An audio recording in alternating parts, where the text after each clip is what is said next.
आप पुलिस के हाथों से बचकर भाग सकते हैं, निकल सकते हैं। आप अपने पास्टर से बच सकते हैं। आप अपने पेरेंट्स से बच सकते हैं। आप जेल से भी बचकर भाग सकते हैं। लेकिन एक है जिससे आप कभी भी बच या जिससे आप कभी भी भाग नहीं सकते हैं, और वो है परमेश्वर। Yes, you can never ever run from God. See, बहुत से लोगों को आज ये लगता है कि ज़िंदगी शायद हमेशा ऐसे ही रहेगी, और जब मौत होगी तो बस कहानी ख़त्म, फिर कुछ नहीं होगा। लेकिन this is a very deceptive lie which has trapped many people today. एक बहुत ही ख़तरनाक झूठ है जिसने बहुत से लोगों को आज गुलाम बना लिया है। Bible is very clear on this topic. जैसे कि लिखा है इब्रानियों अध्याय 9 वचन 27 में कि जैसे मनुष्यों के लिए एक बार मरना और उसके बाद न्याय का होना नियुक्त है। It is appointed unto man once to die and after that the judgement. Now जब जजमेंट की बात हो रही है तो दो तरह की जजमेंट हैं जो बाइबल में हमें देखने को मिलती है। सबसे पहले है बेमा जजमेंट, जो कि है सिर्फ मसीहों के लिए, जिसमें कि जितने भी विश्वासी हैं जिन्होंने खुदावंद यीशु मसीह के ऊपर विश्वास किया है, अपनी ज़िंदगी उसके हाथों में दी है, तो ये बेमा जजमेंट, बेमा शीट उनके लिए है। जैसे कि हम वचन से पढ़ते हैं 2 कुरिन्थियों अध्याय 5 और उसके वचन 10 से। 2 Corinthians chapter 5 verse 10 लिखा यहाँ पर, क्योंकि अवश्य है कि हम सबका हाल मसीह के न्याय आसन के सामने खुल जाए। लिखा कि हम सब का, पौलुस यहाँ पर बात कर रहा था अपनी यानी मसीहों की, कि हर एक व्यक्ति अपने अपने भले बुरे कामों का बदला जो उसने देह के द्वारा किया हो पाए। यहाँ पर जो जजमेंट के लिए या न्याय के लिए वर्ड यूज हुआ है वो है बेमा, बेमा शब्द, बेमा जजमेंट। तो ये वर्ड जो यूज़ किया है संत पौलुस ने, ये उस वक्त यूज़ किया जाता था जब कोई कंपटीशन होता था या गेम्स होती थी, या जो विनर होता था, जो जीतने वाला होता था, उसे इनाम देने के लिए जो शीट होती थी जहाँ जिसके ऊपर जजेस बैठते थे, जीतने वालों को इनाम देने के लिए, जो पहले नंबर पर है, जो दूसरे पर, जो तीसरे पर है, तो उस शीट को बेमा शीट कहा जाता था। So bema has nothing to do with the salvation. ये जो जजमेंट होगी, जो बेमा जजमेंट होगी, इसका हमारी निजात के साथ, साल्वेशन के साथ कोई भी ताल्लुक नहीं है, कोई भी लेना देना नहीं है। ये बेमा जजमेंट है सिर्फ मसीहों के लिए और उन्हें रिवॉर्ड्स यानी इनाम देने के लिए। देखिए, हम अच्छी तरह से जानते हैं, पवित्र बाइबल से वचन हमें इस बात को बिल्कुल क्लियर करता है कि जो उद्धार है, साल्वेशन है, वो हमारे कामों के द्वारा नहीं है, हमारी परफॉर्मेंस के द्वारा नहीं है, हमारी मेहनत के द्वारा नहीं है। This is salvation is not the work of our, it is the work of God. Salvation जो है ये परमेश्वर का काम है, क्योंकि परमेश्वर ने ही अपने अनुग्रह के द्वारा, अपनी मोहब्बत के द्वारा और अपने बेटे यीशु मसीह के द्वारा हमें निजात दिलाई है, हमें मुक्ति दिलाई है। लेकिन ही सिट्स ऑन द बेमा शीट। अब वो इस बेमा शीट के ऊपर बैठेंगे, जजमेंट के ऊपर बैठेंगे, जिसमें कि वो जो मसीही हैं, जिन्होंने निजात को पा लिया है मसीह यीशु में, और उसके बाद उन्होंने मसीही ज़िंदगी कैसे जी है, उसके हिसाब से उन्हें रिवॉर्ड, उन्हें इनाम दिया जाएगा। हमारा उद्धार हमारे कामों के द्वारा नहीं है, हमारा उद्धार सिर्फ क्रूस के द्वारा है, जिसके ऊपर हमारे यीशु ने बलिदान दिया था। सो बेमा is a reward for the Christians who have done service for Christ and lived a Holi life and a godly life. बेमा एक इनाम होगा उन मसीहों के लिए जिन्होंने धार्मिक ज़िंदगी को बिताया है, जिन्होंने परमेश्वर के लिए और लोगों के लिए अपनी ज़िंदगी को इस्तेमाल किया है। बहुत से वचन है जो इस बात को सपोर्ट करते हैं। हम पढ़ते हैं गलातियों अध्याय 6 वचन 9 से लेकर 10 तक में लिखा है यहाँ पर, हम भले काम करने में साहस ना छोड़ें, क्योंकि यदि हम ढीले ना हों तो ठीक समय पर कटनी काटेंगे।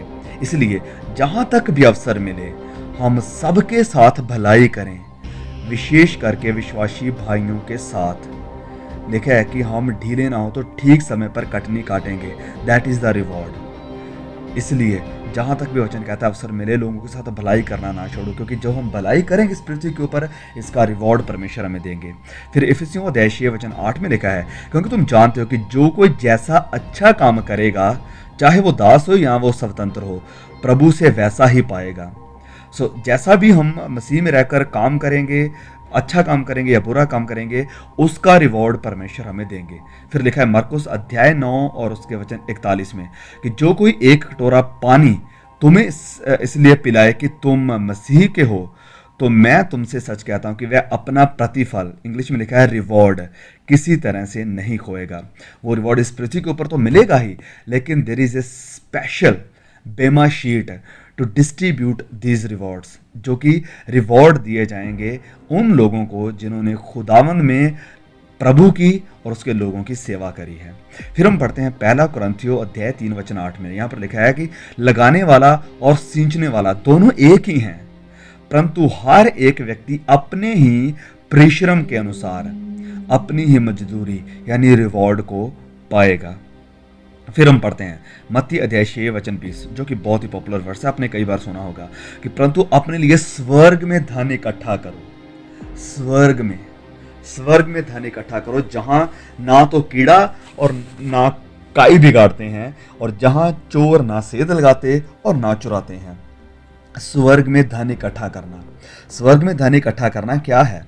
यही है परमेश्वर से रिवॉर्ड को, इनाम को हासिल करना, परमेश्वर में मेहनत करना, परमेश्वर में काम करना, ताकि खुदा हमें इनाम दे, हमें रिवॉर्ड दे। बहुत से मसीही आज जो लेजी जिंदगी गुजार रहे हैं, उस दिन जानेंगे कि काश मैंने कुछ खुदा के राज्य के लिए किया होता, किसी गरीब की मदद की होती, किसी को सुसमाचार सुनाया होता, किसी की ज़रूरत को पूरा किया होता, कुछ ना कुछ तो किया होता परमेश्वर के राज्य के लिए और उसके लोगों के लिए।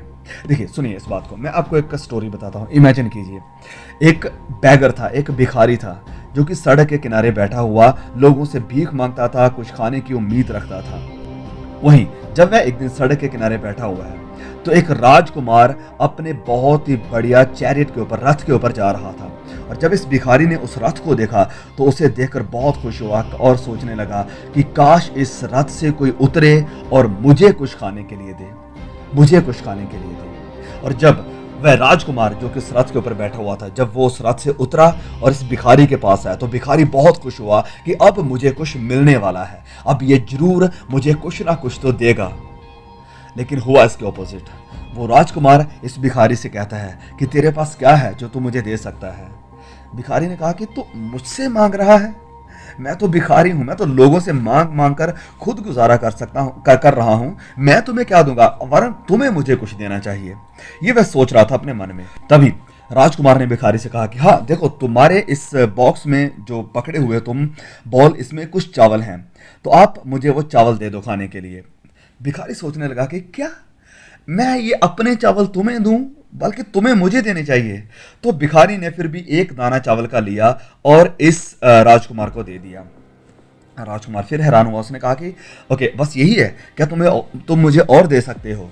तो अब ये भिखारी थोड़ा फिर परेशान हुआ और सोचने लगा कि ये कर क्या रहा है, मेरे पास तो इतने से चावल बचे हैं, ये मुझे देने की बजाय मुझसे मांग रहा है। तो उसने एक और दाना लिया और राजकुमार को दे दिया।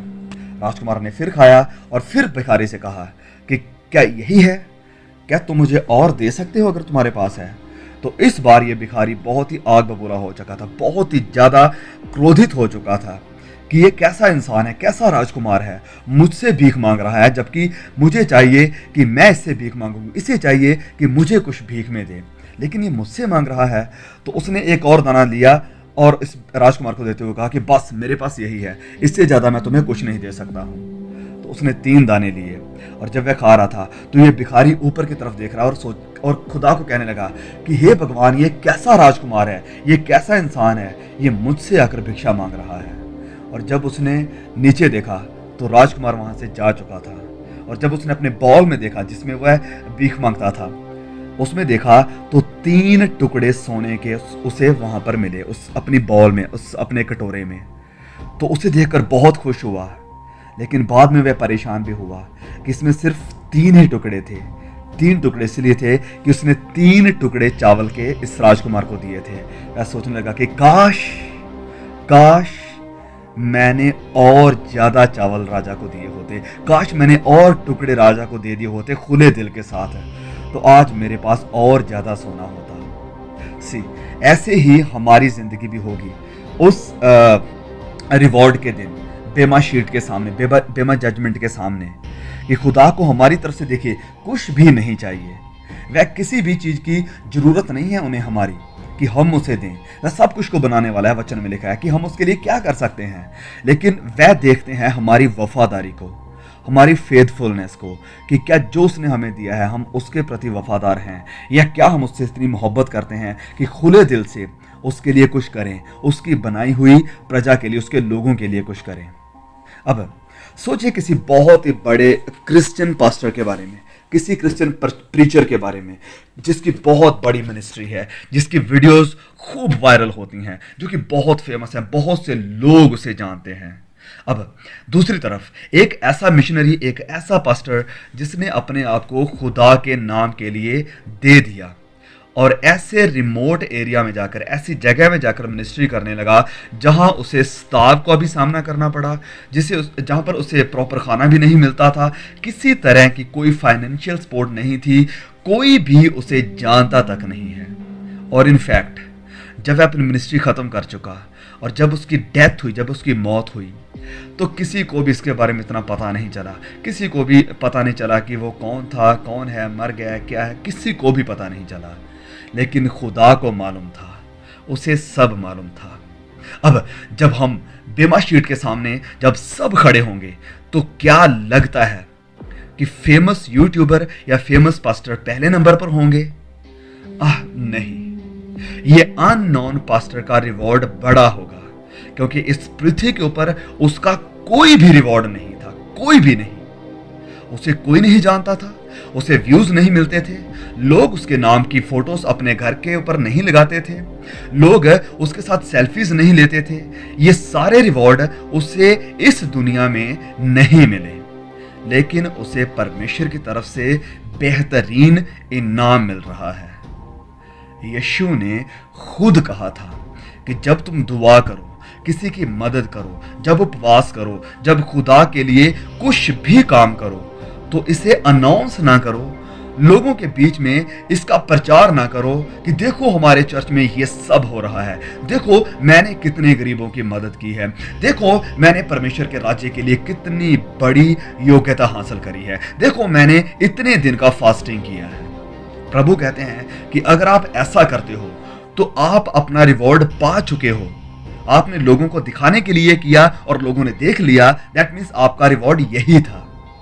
लेकिन अगर हम सीक्रेटली खुदा के लोगों के लिए और खुदा के लिए कुछ करते हैं तो हो सकता है कि हमें यहाँ इस दुनिया में शायद शाबाशी ना मिले, शायद कोई भी ना जाने, लेकिन पिता की तरफ से, प्रभु यीशु की तरफ से हमें शाबाशी जरूर मिलेगी, क्योंकि वह सब कुछ जानते हैं।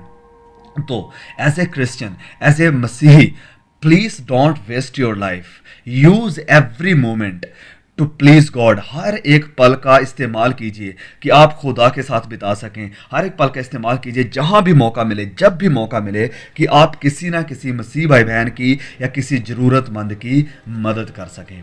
तो ये थी बेमा जजमेंट, जो कि सिर्फ होगी उन लोगों के लिए जो विश्वास में हैं। अब दूसरी है फाइनल जजमेंट, जो कि बहुत ही सीवियर है, बहुत ही खतरनाक है। ये हमें देखने को मिलता है प्रकाशित वाक्य अध्याय 20 वचन 11 से लेकर 15 तक में। वचन 11 और 15 को हम पढ़ेंगे। Revelation chapter 20 verse 11 and verse 15 we will read. लिखा यहाँ पर, फिर मैंने एक बड़ा श्वेत सिंहासन, एक बहुत बड़ा सफेद सिंहासन और उसको जो उसके ऊपर बैठा हुआ था देखा। वचन 15, और जिस किसी का नाम जीवन की पुस्तक में लिखा हुआ ना मिला वह आग की झील में डाला गया। नाउ यूहन्ना यहाँ पर सारे लोगों को देख रहा है, सब लोगों को, आपके दोस्त, आपके रिलेटिव्स, आपके रिश्तेदार, आपके भाई बहन, आपके माँ बाप, आपके दादा दादी, जितने भी आपके जान पहचान वाले थे वह सभी को देख रहा है, जिन्होंने प्रभु यीशु का इनकार किया था, जिन्होंने प्रभु यीशु को स्वीकार करने से मना कर दिया था, उसे ठुकरा दिया था। वह देख रहा है कि अब सब प्रभु यीशु के इस बड़े श्वेत सिंहासन के सामने खड़े हैं। बहुत ही बड़ी बड़ी बुक्स जो कि दुनिया ने कभी भी नहीं देखी होंगी, अब वह खोलने लगी हैं। और लिखा है बाइबल में कि हर एक काम जो हमने किया है, जो हमने किया है, इन किताबों में लिखा हुआ है। मतलब कि हमने जो झूठ बोला, जो चुराया, जो गलत शब्द अपने मुंह से निकाले, गंदे विचार जो मन में पैदा किए, जो ख्यालों में पैदा किए, हमारी सारी गूगल हिस्ट्री सब सामने आ गई है। कुछ लोग कहते हैं कि जब मैं जजमेंट डे पर खुदा के सामने जाकर खड़ा होऊंगा तब मैं बात कर लूंगा खुदा से। लेकिन हमारी जिंदगी की वीडियो टेप, हमारी बायोग्राफी की मूवी जो प्ले होगी खुदा और सभी लोगों के सामने, हमारे मुंह को बंद कर देगी और हम शर्म के साथ अपना चेहरा छुपाएंगे और चिल्लाएंगे कि इसे बंद करो, प्लीज इसे बंद करो। आप खुद कहेंगे कि हाँ, मैं नरक के लायक हूं, मुझे भेजो वहां पर, मुझे नरक में भेजो, लेकिन मेरी ये पोल खोलनी बंद करो। यूहन्ना ने एक और बुक को देखा, एक और बहुत ही बड़ी बुक को, किताब को देखा, जिसके ऊपर उन सभी के नाम थे जिन्होंने प्रभु यीशु के बलिदान को स्वीकार करके अपने गुनाहों की माफी के लिए खुदावन यीशु मसीह के ऊपर विश्वास किया था। देखिए, वचन हमें सिखाता है साफ साफ कि गुनाह की मजदूरी मौत है। गुनाह की मजदूरी मृत्यु है, डेथ है, मौत है। कलाम हमें यह साफ साफ सिखाता है। अब क्या आप अपने गुनाह की मजदूरी खुद चुकाएंगे, खुद अपना बिल पे करेंगे, हमेशा की आग में जाकर, प्रभु यीशु से, पिता परमेश्वर से दूर जाकर, या प्रभु यीशु के ऊपर विश्वास करके उसके दिए हुए फ्री गिफ्ट को स्वीकार करेंगे जिसने हमारे गुनाह का सारा बिल पे कर दिया था क्रूस के ऊपर, हमारे गुनाह की मजदूरी यानी मौत को चुकाया है अपनी जान को देकर। क्या आप इसे स्वीकार करेंगे या इसे रिजेक्ट करके आप खुद सारा बिल पे करेंगे, जिसे कि आप नहीं कर पाएंगे? अगर आप चाहते हैं कि जीवन की पुस्तक में आपका नाम हो और आप सदा की मौत से बचकर सदा की जिंदगी खुदा के साथ गुजारें, तो रास्ता सिर्फ एक ही है। ना तो हमारे बल से, ना तो हमारी ताकत से, ना हमारे जोर से, ना हमारे अच्छे कामों से, लेकिन खुदावंद यीशु मसीह के लहू के द्वारा। यस, प्रभु यीशु के लहू के द्वारा। ये वो लहू है जो मेरी आपकी निजात के लिए बहा। वही हमारे गुनाहों को और हमें कवर करता है और पाक साफ करता है कि हम खुदा के सामने धर्मी और पवित्र दिखाई दें। वचन से पढ़ेंगे इफिसियों अध्याय 2 वचन 8 से लेकर 9 तक में, क्योंकि विश्वास के द्वारा अनुग्रह ही से तुम्हारा उद्धार हुआ है, और ये तुम्हारी ओर से नहीं, ये तुम्हारी ओर से नहीं है, वरन परमेश्वर का दान है, गिफ्ट है, और ना कामों के कारण, ऐसा ना हो कि कोई घमंड करे। कामों के कारण नहीं कि कोई घमंड करे। प्लीज प्लीज मेरे भाइयों, मेरी बहनों, मेरी इस आवाज को सुनने वाले हर एक भाई को मैं कहना चाहता हूं कि प्लीज वक्त को जाया ना करें। टाइम किसी का रिश्तेदार नहीं है, टाइम किसी का भी सगा नहीं है, ये किसी का इंतजार नहीं करता है। हमें ही वक्त को बहुमूल्य जानकर आज फैसला लेने की जरूरत है। आज प्लीज डिले ना करें, प्लीज वक्त को अपने हाथ से जाने ना दें, क्योंकि आप नहीं जानते हैं कि वक्त आपके लिए कब थम जाएगा, कब ये वक्त आपका साथ छोड़ देगा। प्लीज वक्त को बहुमूल्य जानें और फैसला लें आज ही। आप कहेंगे कि वेल ब्रदर याकूब, मुझे क्या करना होगा, मुझे क्या करना होगा? तो सुनिए, बहुत ही ध्यान से सुनिए। आपको करना क्या होगा? आपको अपने गुनाहों से पश्चाताप करना होगा, जिसका मतलब है कि अपनी जिंदगी गुजारने के तरीके को आप बदलने के लिए तैयार हैं। ये करने की शायद आपके पास ताकत ना हो, वो आदतें छोड़ने की शायद आपके पास ताकत ना हो जो आपको लगता है कि गलत है। अपनी पत्नी को क्षमा करने की शायद आपके अंदर ताकत ना हो। आपकी जिंदगी में जो बदलाव जरूरी है, जो आपको लगता है कि बदलने चाहिए, शायद वो बदलने की आपके पास ताकत ना हो। अगर आप मसीह के अधीन हो जाते हैं तो वो आपको ताकत देंगे। आप कहेंगे कि बिल्ली, मुझे नहीं पता मैं क्या करूं, मैंने बपतिस्मा भी लिया है और चर्च भी जाता हूं, लेकिन मेरे अंदर शांति नहीं है, आनंद नहीं है, और जिस ताकत की आप बात कर रहे हैं ये भी नहीं है। कोई रास्ता है इसे हासिल करने का? यीशु ने कहा, रास्ता मैं हूं, आइए यीशु के पास। वह आपको नया बल और आपको नई सामर्थ देगा, एक नई शांति और नया आनंद और जीने के लिए मकसद देगा आपको। हर व्यक्ति को यह फैसला करना पड़ता है जो कोई भी इस पृथ्वी पर आता है। ये या तो संसार और इसकी अभिलाषाएं हैं, संसार के ईश्वर, और या फिर मसीही। आपके लिए इनमें से कौन है? आप किसे चुनेंगे? आपका फैसला क्या है? पाप में थोड़े दिन के सुख भोगने से परमेश्वर के लोगों के साथ दुख भोगना और उत्तम लगा। ओह यस, पाप में सुख है लेकिन थोड़े समय के लिए, लेकिन ये जल्द ही खत्म हो जाता है। फिर अफसोस होता है और आप फिर कुछ नहीं कर सकते हैं। ये वहीं रहेगा। मसीह को चुनिए और कभी अफसोस नहीं होगा, वरन आनंद और शांति होगी। और यह चुनाव बहुत ही जरूरी है, क्योंकि देर करना सही चुनाव को मुश्किल कर देता है। चुनाव ना करना भी एक चुनाव ही है। फैसला ना करते हुए भी आपने एक फैसला कर लिया है। अगर आपके पास टिकट है किसी दूसरे शहर में जाने की और आप ये फैसला नहीं कर पा रहे हैं कि जाना है कि नहीं, और अगर आप जहाज के उड़ने से पहले फैसला ना कर पाए तो फैसला हो जाएगा। जहाज उड़ जाएगा आपके बिना ही। फैसला हो जाता है, हम चाहे फैसला करें या ना करें। अगर आप फैसला नहीं करते तो वक्त फैसला करेगा, और वक्त हमेशा आपके विरोध में ही फैसला करेगा। आपकी दिल की गहराइयों में एक खालीपन है, जहां जिंदगी का सबसे बड़ा संघर्ष होता है, वो भी अकेले, और वो है मसीह के लिए आपका फैसला। ये फैसला आपका चर्च या आपके माँ बाप आपके लिए नहीं ले सकते हैं। आपके दोस्त, आपके भाई बहन, आपके रिश्तेदार ये फैसला आपके लिए नहीं ले सकते हैं। ये फैसला आपको खुद लेना पड़ेगा, और ये चुनाव मैं कहता हूं कि आप आज ही करें। बहुत से लोग यहां पर हैं जिन्हें फैसला करने की आज जरूरत है, और आपका आज लिया हुआ फैसला ये डिसाइड करेगा कि 100 साल के बाद आप कहां पर होंगे। अगर आप श्योर नहीं है कि आप परमेश्वर से मिलेंगे, अगर आप श्योर नहीं है कि आप स्वर्ग जा रहे हैं या फिर आपके गुनाह माफ हो चुके हैं, आइए आज निश्चित हो जाएं।